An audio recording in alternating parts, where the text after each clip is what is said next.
Fox News Alert now on new fallout from the hearing we watched yesterday into the IRS's targeting of conservative groups.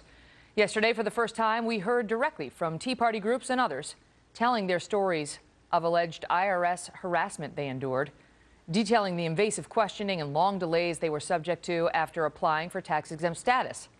But when Congressman Jim McDermott of Washington State got his turn, he challenged some of those accounts and their motives. None of your organizations were kept from organizing or silenced. If you didn't come in and ask for this tax break, you would have never had a question asked of you. And I get the feeling that many of you and my Republican colleagues just don't believe, or you believe you should be free from political targeting, but that you should be free from any scrutiny at all. Joining me now, Washington Democratic Congressman Jim McDermott. Congressman, thank you for coming on.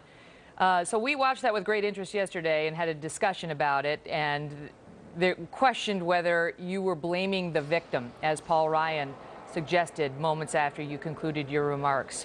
Do you understand that criticism? Anybody who would make that criticism didn't listen to my whole speech. I spent 5 minutes talking, and you're talking about one line. The fact was, I said 5 times that the questions that they were asked were egregious, they were out of bounds, they shouldn't have been asked. And I said that over and over again very clearly. But what I was trying to do was to say this process of asking for a tax exemption is one that once you ask for one, you open yourself up to being questioned. And I think that we want the questions to be on both sides. The only group that lost, that was told they couldn't have an exemption, was a liberal group called Merge America. But you know that many, many conservative groups, hundreds of them, were kept waiting with no ansers for months and months, and actually years at a time. They were never denied their exemption. But why is that? What is? Who cares? Who cares? If you're stuck for 3 years with no answer, isn't that the same as an effective denial? Wait a minute, Ms. Kelly. They can still operate. They can still collect money. They can still put out advertisements. They can use their First Amendment rights. Nobody at the IRS stopped them from doing that. But Congressman McDermott, that ignores the reality of the testimony you heard. Jim Kukugi talked about how they lost a $30,000 donation because a lot of people don't want to donate to groups that haven't received that stamp of approval in officially becoming a 501c4. That was not under testimony, under oath. I don't know. He didn't offer any proof. He didn't offer any proof. He was lying? Is this your answer to that? No, that anybody who claims that they lost donations, they're misleading? Ms. Kelly, you are putting words into my mouth. I'm asking you. I'm asking you. You are putting words in my mouth. Stop it. I'm not, sir. I'm asking you whether you are rejecting that testimonial as not true. I am saying people can say anything, and they do say in testimony before committees. But the fact is that we don't know that to be true. If he would bring some evidence in and show it to us, we would be glad to see that somebody said, I offered you $30,000, and because you don't have a tax-exempt status, I'm not going to give it to you. If he had a letter or something like that, then we would have something to talk about. But when you're just listening to people tell you stuff, people tell us in the Congress things all the time. And the IRS hears people say all the time, and they ask more questions and ask for documentation. That's the nature.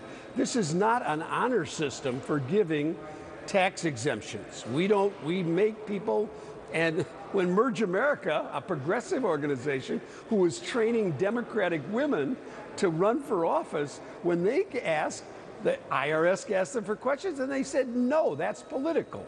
That's the way it should be. So once again, so it was the groups, so these women and men, we've got a full screen of some of the witnesses who came before you yesterday. It was their obligation. It was Sue Martinick of the Right to Life group in Iowa. She should have said, this is inappropriate. I understand the system, and I can tell you, I know that these are not appropriate questions when you tell me that I have to guarantee you I won't picket or protest outside of Planned Parenthood. I mean, you... once again, as we saw you do yesterday, seem to be putting the burden on honest American citizens who are applying for 501c4 status, and they have there's nothing wrong with them doing that. You're wrong. I am not putting the burden on them. I'm explaining the process. If you ask for a tax exemption, you have to be prepared to justify it. Right. Now, I think we agree on that. I think even your witnesses agreed on that. Wait a minute. I said a half a dozen times that the justification that was asked for in these instances was wrong. And I'm on the side of those 6 people sitting in front of us. Really? I absolutely think, yes. I absolutely agree with them. Let me ask you this. They were badly used. I want to get to this portion of your remarks, which you seem to be putting the burden again on the good Americans, honest Americans who were before you just telling their stories, when you said the following here. I haven't heard a single word here about what questions you think we ought to be able to ask you about your tax-exempt requests. Anything else, like the circus that's happening in the Oversight Committee or here, is simply political theater. Why is it their obligation to come before the House Ways and Means Committee after a flight from Iowa and 3 years of trying to deal with a harassing IRS to try to educate you, sir, or the IRS on exactly what questions are appropriate and which ones are not? That was a rhetorical question to the committee and the chairman. Why are we having these people who told us their story? We got it out of the way. Now let's get on to how we fix it. The real question is, how do you fix this? Because it's going to continue to happen if you don't fix it. And there was not anything said in the whole hearing up to the time I was there. In fact, I stayed till the very end, and there was never anybody talking about how do we fix it. I understand that, sir, but you did not phrase it as a rhetorical question to the Republicans. You said, I didn't say. You said I haven't heard a single word here about what questions you think we ought to be able to ask you about your tax-exempt request. The Republicans weren't making tax-exempt requests. It was the people before you. So it certainly sounded like a direct question to the good men and women who took time out of their day after being harassed by our IRS to speak to you, sir. That's how you heard it. That is, and you're right. And we'll leave it to the viewers to decide. Thank you for being on, sir. We've got to go. My great pleasure. pleasure. All the best to you. See you again. Bye-bye.